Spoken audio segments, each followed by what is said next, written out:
Now, I have a little secret to confess. There is one thing that I really don't like about certain films, and that is the one-shot. To me, it just feels really gimmicky and pulls me out of the movie. Not all examples of one-shots are bad, in fact some are truly excellent. There's a reason why they've become so popular. However, I've found that a lot of one-shots in films nowadays come across like the filmmakers trying to put a shot in their film that they think is automatically going to be good just because it's hard to pull off.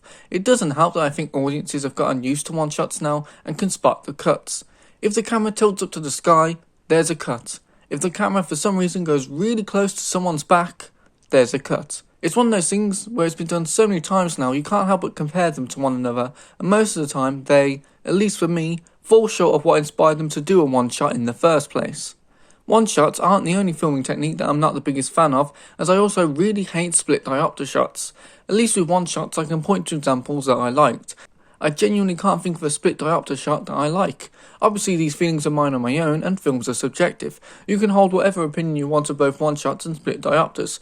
However, I think it was important to me to make clear to you my feelings of one-shots before I start talking to you about why I really like the film Boiling Point.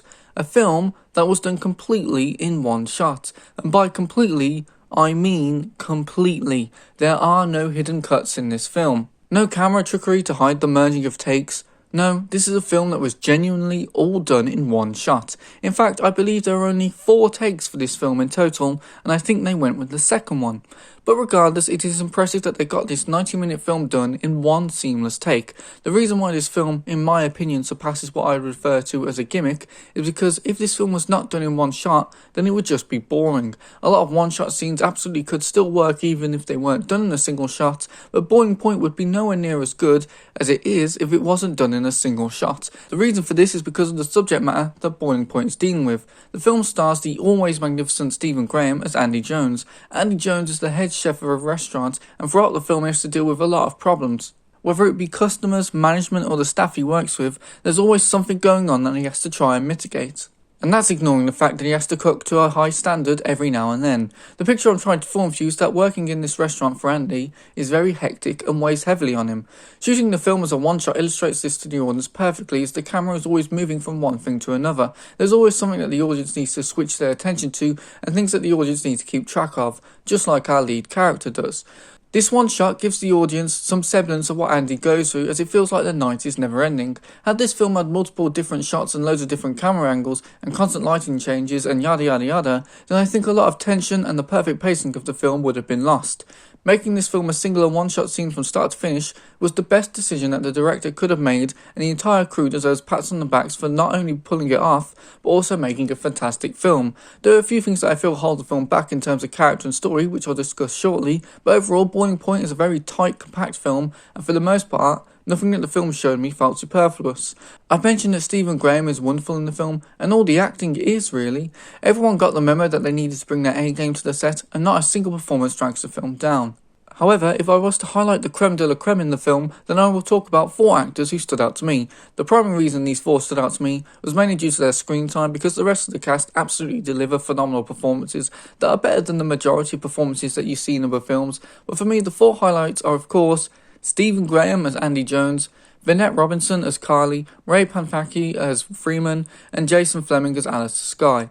Stephen Graham is always good. It's no surprise that he delivered in this film. He presents Andy to us as this three-dimensional character who's clearly struggling from the pressures of the kitchen, but he's soldiering on and trying to keep the rest of his team together. He's very lucky that the script for this film is so good. One minute Andy is shouting at everyone for doing poor jobs, and then the next minute he's apologising profusely for screwing up even worse. I like that Andy comes across, at least to me, as a genuinely good guy. He's not perfect and he makes critical mistakes, but he does show a kindness to those around him, such as the young boy who, and Andy doesn't know this, is self-harming and really praises him for doing a good job.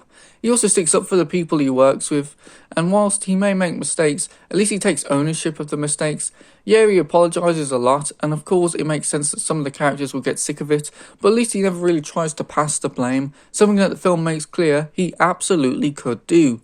Carly is basically Andy's second in command, and she has almost the same amount of pressures put on her shoulders as Andy does. Like Andy, she tries to keep the peace and prevent disaster until she reaches her own boiling point and loses it with Beth over her own failings in a wonderfully acting moment, which is then followed by another moment that brilliantly altered my perspective on one of the film's characters. Fortunately, this film is getting a sequel in the form of a television series, and Vinette Robson has been confirmed to star, so it will be great to see a lot more of her acting as well as an opportunity to peel back the layers of her character.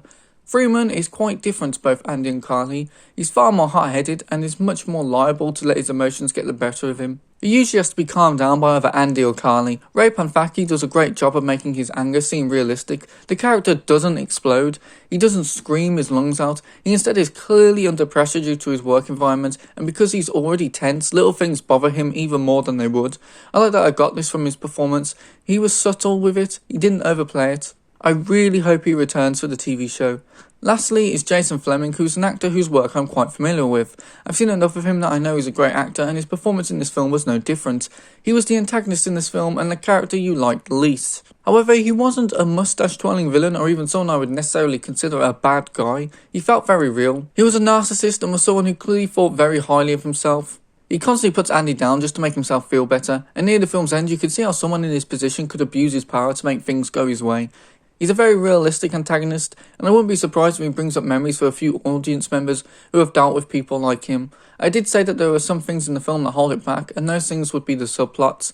Most of them are fine, but some of them feel like distractions to me. For example, the racist customer plotline felt kind of pointless by the film's end, if I'm being honest.